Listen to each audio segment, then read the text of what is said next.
હિંમતનગર ખબર માંગ આપનું સ્વાગત છે। કલેક્ટર શ્રીની ઉપસ્થિતિમાં સ્વચ્છતા હી સેવા અંતર્ગત અમલીકરણ અધિકારીઓએ સ્વચ્છતાના શપથ ગ્રહણ કર્યા।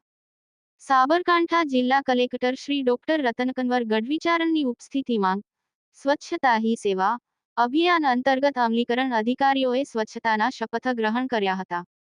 મહાત્મા ગાંધી બાપુના સ્વચ્છ ભારતના સ્વપ્નને સાકાર કરવા વડાપ્રધાન શ્રી નરેન્દ્રભાઈ મોદીએ 2014મી સ્વચ્છ ભારત મિશનની શરૂઆત કરાવી હતી, જેના 10 વર્ષની પૂર્ણાહુતિ નિમિત્તે સમગ્ર દેશમાં સ્વચ્છતા હી સેવા અંતર્ગત વિવિધ કાર્યક્રમો કરવામાં આવી રહ્યા છે।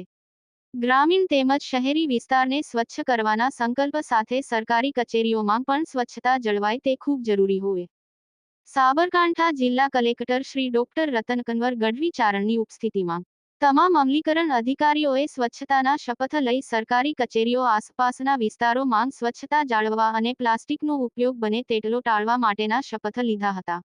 એડિટર ઝાકીર હુસેન મેમણ।